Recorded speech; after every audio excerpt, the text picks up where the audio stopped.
नमस्कार। आज इतिहास का अध्याय लेके आए हैं चौथा, विचारक, विश्वास और इमारत। सांस्कृतिक विकास के जुड़े हुए प्रश्नों को उत्तर इस वीडियो में मिलेंगे। तो पहला क्वेश्चन देखिए आप, क्या उपनिषद वाला देख लीजिए, नोट कर लीजिए इसको। इसमें दिए गए क्वेश्चन जो है इम्पोर्टेंट हैं। उपनिषद शब्द उप एवं नी पूर्वक सद धातु के किलप प्रत्यय लगाकर बना है। सद धातु का अर्थ होता है नाश, गति को शिथिल करना। उप का अर्थ होता है समीप तथा नी का होता है निश्चय पूर्वक। अर्थात उपनिषद शब्द से निकलने वाला अर्थ है वह विद्या या शास्त्र या विषय या पुस्तक जिसकी प्राप्ति अविद्या या निश्चित रूप से नाश हो। तो ये है आपका उपनिषद, नोट कर लीजिए इसको। इंपोर्टेंट क्वेश्चनों में से है। उपनिषद में विद्या, विद्या प्राकृतिक या माया, आत्मा, ब्रह्म का स्वरूप, जीव और आत्मा, ब्रह्म जगत, बहुत सारे क्वेश्चन इससे जुड़े हुए। क्वेश्चन नंबर 3 देख लीजिए। भोपाल के शासकों शाहजहां बेगम और उनके उत्तराधिकारी सुल्तान जहां बेगम ने अपनी प्राचीन स्थल में रखरखाव के लिए धन का अनुदान दिया। आश्चर्य नहीं है कि जॉन मार्शल ने सांची पर लिखे अपने ग्रंथ को सुल्तान जहां को समर्पित किया है। सुल्तान जहां बेगम ने वहां एक संग्रहालय तथा अतिथिशाला बनाने के लिए अनुदान दिया था।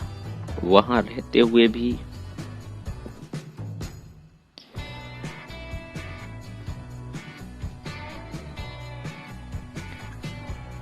मार्शल ने अपना ग्रंथ लिखा।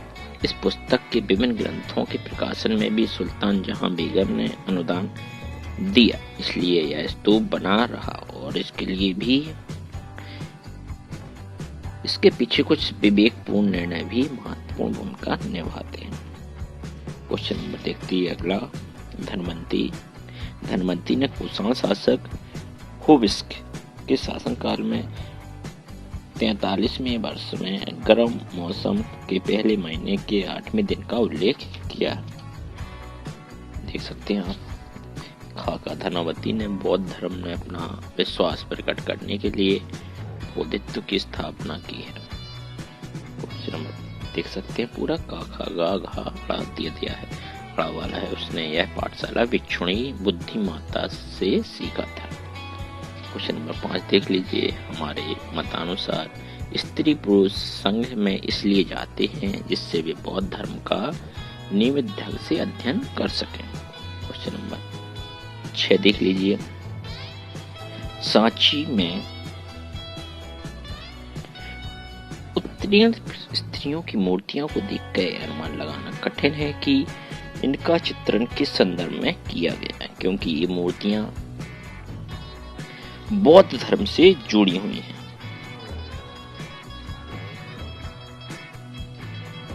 बौद्ध धर्म से नहीं जुड़ी हैं। बौद्ध साहित्य सांची की मूर्ति कला को समझने में हमारी महत्वपूर्ण सहायता करता है। सांची के तोड़न द्वार का एक पेड़ पकड़कर झूलती हुई स्त्रियों की मूर्तियां, इन मूर्तियों में त्याग और तपस्या का कोई रिश्ता नजर नहीं आता है। किंतु बौद्ध साहित्य के अध्ययन में यह समझा में आया है कि वह संस्कृत भाषा में वर्णित साल वज्जिका में की मूर्ति है। लोक परंपरा में यह माना जाता है कि इस स्त्री के छुए जाने से वृक्षों के फूल खिल उठते हैं और फल लगने लगते हैं। ऐसा लगता है कि यह शुभ प्रतीक माना जाता था। इस कारण स्तूप के अलंकरण में प्रयुक्त हुआ है। क्वेश्चन नंबर 7 दे सकते हैं। एक चित्र के माध्यम से आपको चित्र दिखाया जा रहे हैं। क्वेश्चन में आप चित्र देख लीजिए। चित्र के माध्यम से 4.3 जो आपका चित्र दिया गया उसको आप देखें ध्यानपूर्वक। उसमें आपको चित्र के माध्यम से उत्तर देने का प्रयास किया गया। इस चित्र में ध्यानपूर्वक देखने से स्पष्ट होता है कि इसमें ग्रामीण परिदृश्य को अंकित किया गया है। इसमें पेड़ पौधे, गाय भैंस, हिरण के चित्रों को अंकित किया गया। इस चित्र में ऊपरी भाग में पशुओं के साथ साथ बौद्ध भिक्षुओं के चित्र बने हुए हैं, देख सकते हैं पूरा। इसी प्रकार दूसरा चित्र देख लीजिए। इसमें लंबे लंबे खंबे और उसके नीचे जाली का सुंदर कार दिखाया गया है। इन खंभों के ऊपर कुछ पशुओं के चित्र बने हुए देख सकते हैं आप। इन खंभों के माध्यम से बौद्ध धर्म के अनुयायियों ने वो अनेक शारीरिक आकृतियां खड़े हुए एक दूसरे को निहारते हुए अनेक प्रकार के हाव भाव व्यक्त करते हुए दिखाया हुआ। इन खंभों के ऊपर उल्टे रखे गए कलश दिखाई दे रहे हैं। इन पर चित्रकारी भी की गई है। इन चित्रकारों के निचले भाग में भिक्षुओं को अनेक प्रकार के हाव भाव व्यक्त करते हुए देखा गया। क्वेश्चन नंबर 8 देख लीजिए। इससे जुड़ा हुआ है मंदिर निर्माण कला। मंदिर निर्माण की विषय वस्तु एक निश्चित विकास गुप्त काल से प्रारंभ हुआ था। गुप्तकालीन मंदिरों में एक और चौकोर गर्भगृह होता था। इसमें देवता की मूर्ति प्रतिष्ठित रहती थी। सामने स्तंभों पर टीका हुआ मंडप बनाया जाता था। मंदिरों के मुख्य द्वार अलंकृत होते थे। आगे चलकर गर्भगृह के चारों ओर प्रदक्षिण मार्ग भी बनाया जाने लगा। इन मंदिरों की कला की प्रमुख विशेषताएं यह भी थी कि इसके शीर्ष भाग बहुत ऊंचे तथा कलात्मक अलंकरण से युक्त थे। चालुक्यों, राष्ट्रकूटों, पल्लवों, चोल आदि के समय में दक्षिण भारत के मंदिरों की विषय वस्तु नयन विराम या अद्वितीय थी। उस समय मंदिर निर्माण की वास्तुकला की अनेक शैलियों का भी विचलन था। क्वेश्चन नंबर 9 दे सकते हैं। स्तूप संस्कृत का शब्द है जिसको हिंदी में ढेर कहते हैं। समानता महात्मा बुद्ध तथा अन्य किसी पवित्र भिक्षु के अवशेषों जैसे दांत, अस्थियों, भस्म आदि को किसी पवित्र स्थान पर गाड़ दिया जाता था। उसके ऊपर गुम्बद बना दिया जाता था। उसी को स्तूप कहते थे। स्तूप बनाने की परंपरा बुद्ध से पहले की रही है होगी, किंतु वह बौद्ध धर्म से जुड़ गए, चूंकि उनमें ऐसे अवशेष रहते थे जिन्हें पवित्र समझा जाता था। इसलिए समूचे स्तूप को ही बुद्ध और बौद्ध धर्म के प्रतीक के रूप में प्रतिष्ठा मिली। अशोक वादान नामक एक बौद्ध ग्रंथ के अनुसार अशोक के बुद्ध के अवशेषों के हिस्से महत्वपूर्ण शहर में बांट करके ऊपर स्तूप बनाने का आदेश दिया गया। पूरा देख सकते हैं। क्वेश्चन नंबर 10 देख लीजिए। एक आपको चित्र बताया जाएगा, इसमें चीन, अफगानिस्तान, जापान, चीनी, यूनान दिखा। पूरा आप नोट कर लीजिए, इसको अंकित कर लीजिए। पूरा अपना बौद्ध धर्म का विचार प्रसार इलाकों में होगा। क्वेश्चन नंबर 11 देख सकते हैं आप। हिंदू धर्म में वैष्णव से परंपराएं शामिल हैं। इनके अंतर्गत यह विशेष देवता की पूजा को विशेष महत्व दिया जाता है। तो आप देख सकते हैं, पूरा नोट कर लीजिए इसको। क्वेश्चन नंबर पहला देख लीजिए।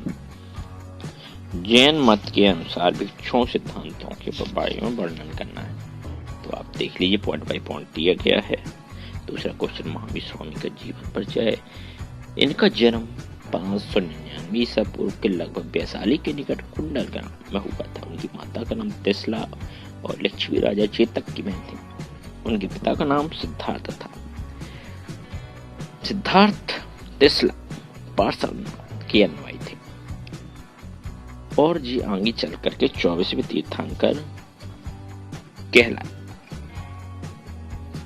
जैन मत के संप्रदायों पर टिप्पणी करना है। महावीर स्वामी की मृत्यु के लगभग 200 साल वर्ष बाद जैन धर्म में श्वेतांबर तथा दिगंबर नामक दो संप्रदाय उत्पन्न हो गए। श्वेतांबर संप्रदाय के नेता स्थूलभद्र और दिगंबर संप्रदाय के नेता भद्रवाद से संबंध था। तो ये दिए गए हैं जैन धर्म के सफलता के कारण दिए गए हैं। तो जैन धर्म की सफलता के कारण रहे हैं महावीर स्वामी का व्यक्तित्व एवं उनका प्रसार, साधारण बोलचाल की भाषा का प्रयोग, व्यवहारिक तथा नैतिक सिद्धांत, सभी जातियों को जैन धर्म का अनुकरण करने का अवसर, लगन के साथ प्रचार, राजाओं का संरक्षण भी इससे जुड़ा हुआ है। दूसरा क्वेश्चन दे सकते हैं, जैन धर्म की भारतीय संस्कृति में क्या योगदान है? तो अहिंसा का सिद्धांत इन्होंने दिया है, सही सुलभता का सिद्धांत दिया है, कठिन तपस्या की है, कर्म कांडों का विरोध किया है, शुभ कार्यों पर जोर दिया है, स्त्रियों की समानता पर जोर दिया है, लोक भाषाओं के विकास में योगदान दिया है, कला में योगदान दिया है। तो ऐसा अपन देख सकते हैं। नोट कर लीजिए, बौद्ध धर्म के प्रमुख सिद्धांत दिए गए हैं, तो इसको भी नोट कर लें आप। जो सिद्धांत हैं बौद्ध धर्म के, पॉइंट बाय पॉइंट, दुख से छुटकारा पाना जीवन का उद्देश्य है, दुखों से मुक्ति पाना बौद्ध धर्म के 4 आर्य सत्य हैं। बुद्ध के निर्माण प्राप्त करने जो मार्ग बताया गया अष्टांग मार्ग कहलाता है। बुद्ध ने अहिंसा का स्वावलंबन का विशेष बल दिया है। बुद्ध ने नैतिक आचरण के लिए 10 सीलों का पालन करवाया। बौद्ध के 4 आर्य सत्य थे, दुख समुदाय मतलब दुख का कारण, दुख का निरोग या तृष्णाओं या वासनाओं का विनाश करना, और चौथा था दुख का निरोग, तृष्णा वासनाओं को दुखों अष्टांग मार्ग से ही दूर किया जा सकता है। अष्टांग मार्ग पढ़ना है तो सम्यक संकल्प, सम्यक वाक, सम्यक कर्मांक, शर्मा का जीव, सम्यक व्यायाम, सम्यक स्मृति, सम्यक समाधि, ऐसे 8 उनके अष्टांग मार्ग कहलाए। देखिए, जैन और बौद्ध धर्म में असमानताएं हैं, निर्माण की धारणा में अंतर, निर्माण प्राप्त करने के साधनों में अंतर, आत्मा में संबंध, अहिंसा के सिद्धांत में अंतर। महावीर स्वामी कण कण में जीवन का दर्शन, छोटे छोटे जीवों तक जाने अजाने में हम भी पाप समझते थे, किंतु बौद्ध धर्म में अहिंसा पर इतना बल नहीं दिया गया। कुछ परिस्थितियों में बौद्ध ने मांस भक्षण भी आज्ञा देते थे। बौद्ध तथा जैन मतों के सिद्धांत में समानताएं हैं।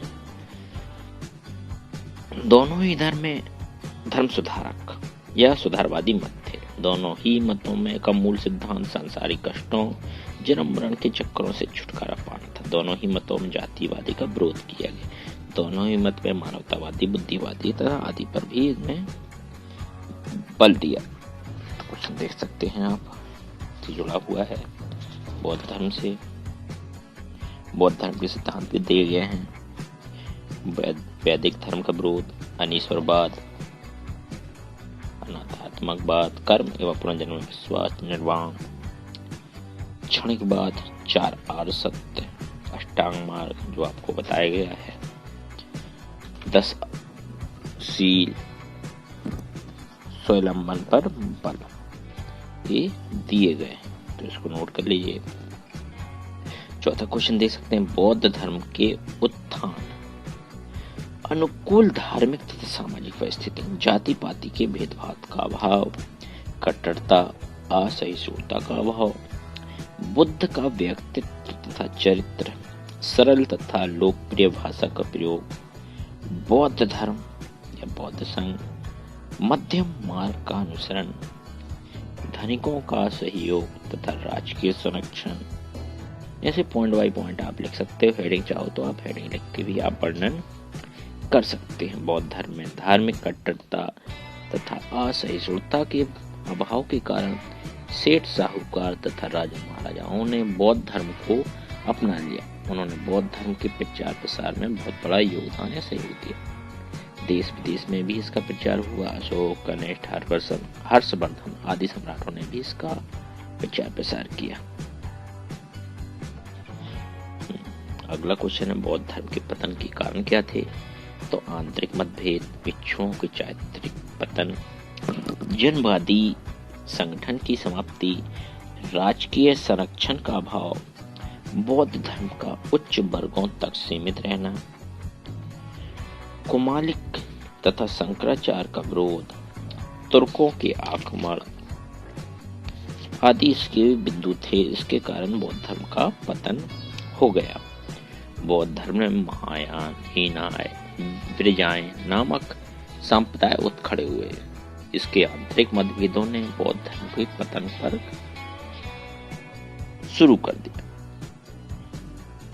बौद्ध भिक्षुओं का चरित्र पहले पवित्र होता था, किंतु बाद में उनके चरित्र का पतन होने लगा। वे मठों में विलास में जीवन व्यतीत करने लगे और कर्तव्य विमुख हो गए। ऐसे आप लिख सकते। क्वेश्चन नंबर 6 देख सकते हो आप। बौद्ध धर्म में भारतीय संस्कृति क्या देन है? असंसारिकता। नंबर 2 करुणा। अगला है अहिंसा, सहिष्णुता, सामाजिक समानता, विश्व बंधुत्व का आदर्श, पूजा पाठ की तुलना में सदाचार पर अधिक बल, धर्म संघ और मठ प्रणाली, लोकतंत्र तथा साम्यवाद का आदर्श। कला के क्षेत्र में देख सकते हैं आप सांची के स्तूप पर आप टिप्पणी लिख सकते हैं। मध्य प्रदेश की सांची, भोपाल के निकट सांची के 3 स्तूप हैं, जिसमें सबसे बड़ा और 2 छोटे छोटे स्तूप हैं। यह जो स्तूप है इसका आधार व्यास 121.5 फुट और ऊंचाई से 70.5 फुट है। यह लाल बलुए पत्थर से बना हुआ है। स्तूप के शिखर पर एक चतुष्कोणीय हर्मिका बनी हुई है, जिसके ऊपर एक दंड में संग्रहित छत्र है। स्तूप के गुंबज के चारों ओर प्रदक्षिण मार्ग है। स्तूप का गुंबज प्रदक्षिण मार्ग वेदिका से घिरा हुआ है। वेदिका की चारों दिशाओं में 4 सुंदर प्रवेश द्वार है। इन द्वारों के प्रत्येक स्तंभ की ऊंचाई 14 फुट है। स्तंभों की ऊपर की बड़ेरियों में चारों ओर तथा जीवन के पूर्व घटनाओं का सजीव अंकन किया गया है। पूरा वर्णन अपन ऐसे अपन कर सकते हैं। क्वेश्चन नंबर 8 दे सकते हैं आप। पौराणिक धर्म की विशेषताएं। साम्यवादी दृष्टिकोण, उदार दृष्टिकोण, अनुष्ठानों का महत्व, भाषा सरल तथा विषय वर्णन विधि मनोरंजक, आचरण के बाह्य रूप का विधान। ऐसे अपन बिंदुवार पॉइंटवार लिख सकते हैं। पौराणिक धर्म में साम्यवादी दृष्टिकोण के दर्शन होते हैं। इसमें वैदिक धर्म के शिव, विष्णु आदि देवताओं के साथ साथ अवैदिक देवी देवताओं की भी सत्ता का प्रतिपादन किया गया। इसके आंतरिक में अनेक देवी देवताओं का भी कल्पना करके उनकी पूजन उपासना विधि निर्धारित की गई। अगला देख सकते हैं क्वेश्चन नंबर 9। भगवान विष्णु को अपना प्रधान इष्ट देव मानने वाले भक्त वैष्णव कहे गए तथा तद संबंधी धर्म वैष्णव धर्म कहलाए। वैष्णवों की दृष्टि में विष्णु जो है विश्व विष्णु की शक्तियों के अभिव्यक्त है। समस्त जगत इन्हीं की विलक्षण कीर्ति है। उनमें विष्णु तथा हरि और जगत में कोई भी भेद नहीं है। उनके अवतार सदैव होते रहे। जिस प्रकार सूखने वाले सरोवर के सहस्त्रों कुलकाएं या छोटी छोटी धाराएं होती हैं, उसी प्रकार उस स्वात्म निधि हरि से असंख्य अवतारों का उद्गम हुआ है। पूरा आप देख सकते हो। आप पूरा तत्व भी दिए गए हैं। तत्व में देख सकते हैं आप 5 रंग 5 रात्र की उत्पत्ति प्राचीन काल से भी पहले कभी हुई थी। नारद के अनुसार इसमें परम तत्व, मुक्ति, युक्ति, योग तथा विषय संसार जैसे पदार्थ, जो 5 पदार्थ हैं वो पाए जाते हैं। इसको इसलिए 5 रात्र के नाम से भी जाना जाता है। इसको नोट कर लीजिए आप। गुप्त सम्राटों की मुद्राओं पर उनकी उपाधि परम भागवत उत्तीर्ण, जो उनके वासुदेव उपासक तथा वैष्णव धर्मावलंबी होने का प्रबल प्रमाण है। क्वेश्चन नंबर 10 देख सकते हो आप। शैव धर्म का संबंध शिव से तथा इस मत के अनुयायियों के इष्ट भगवान शिव हैं। वैष्णव मत के विपरीत शैव धर्म में भगवान शिव के अवतारों की कल्पना नहीं की गई। शैव धर्म वैष्णव धर्म की अपेक्षा अधिक प्राचीन भी है। यह कहा गया है कि किसी न किसी रूप में शैव धर्म अनार लोगों में विचलित था। कुछ विद्वानों ने सैंधव घाटी से प्राप्त एक मुद्रा पर अधधारी मानव का अंकन को पशुपति शिव का आदिरूप माना है। ऋग्वेद में शिव के लिए रुद्र नाम का व्यवहार हुआ है। ऋग्वेद के अनुसार उनके द्वारा फेंक गए बाण तीव्र रूप से स्वर्ग और पृथ्वी पर गिरते हैं। वे अपने से मनुष्य और गाय को हत करते हैं। पूरा आप देख सकते हो। अतः ऋषियों ने उनकी प्रार्थना की है कि वे अयोध्या को दूर रखें, द्विपदों चतुष्पदों की रक्षा करें। उत्तर वैदिक काल में रुद्र को शतरुद्री और शिवातन कहा गया। साथ ही पर्वत पर या रहने वाले गिरीश और गिरित नाम से अभिहित किया गया। समाज में रुद्र की विशिष्टता और उत्कृष्टता बढ़ती गई। अथर्व और शतपथ ब्राह्मण में सहस्त्र कहा गया है कि उनकी आराधना करते हुए कहा गया है कि वह विनाश, विष और अग्नि की रक्षा करें। ब्रह्म ग्रंथों में उन्हें उषा का पुत्र बताया गया। प्रजापति द्वारा रखे गए उनके 8 नामों में से एक नाम अश्नि वृक्ष था। उनके 8 नामों में रुद्र, सब, उग्र, अश्नि ये 4 नाम विध्वंसकारी और विनाशकारी थे तथा 4 नाम भव, पशुपति, महादेव और ईशान कल्याणकारी थे। यद्यपि समस्त देवगण उनकी रुद्रता से भयत्रस्त थे। तो आप देख सकते हो आप, शैव सिद्धांत भी दिया गया है, इसको नोट कर लीजिए। शैव मत अस्तित्ववादी ईश्वरवादी है। यह वैज्ञानिक तथा दार्शनिक आधार पर टिका है। इसकी आधारभूत संकल्पना यह है कि अनुयायियों की दृष्टि में जगत के 3 रत्न शिव, शक्ति और बिंदु। कर्ता शिवा है, कारक शक्ति है और उपादान बिंदु है। अतः शैव सिद्धांत के ये 3 रत्न हैं जो इस मत के समर्थकों को ज्ञान की प्राप्ति में सहायक होते। इसमें पति का अर्थ शिव से लिया जाता है तथा शिव को सर्वत्र स्वतंत्र और ऐश्वर्य संपन्न माना गया है। वे सर्वदृष्टा और कर्ता है। उनमें अर्थ ज्ञान और क्रिया शक्ति का समन्वित रूप है। उनका कर्म फल रूप शरीर नहीं है, बल्कि उनका शरीर शक्ति रूप मंत्र रूप है। प्रधान उनके 5 कार्य सृष्टि, पालन, संहार, त्रिभाव, प्रसाद। ऐसा अपन शैव संप्रदाय में। पशुपत संप्रदाय भी है, काल्पिक संप्रदाय भी है, कालामुख संप्रदाय भी है और लिंगायत संप्रदाय भी। इन चारों का वर्णन नोट कर लें आप। इम्पोर्टेंट है पेपरों की दृष्टि से। देख लीजिए लिंगायत संप्रदाय है, देखिए 5वां पूरा आपका लिंगायत संप्रदाय है, इसको भी नोट कर लीजिए। दक्षिण भारत में शैव धर्म के अंतर्गत वीरशैव संप्रदाय का बड़ी तीव्र गति से विकास हुआ है। इस संप्रदाय के अनुयायी लिंगायत या जंगम कहे जाते थे। इस संप्रदाय के अनुयायी शिवलिंग को चांदी के सम्मुख में रखकर गले में लटकाए रहते थे।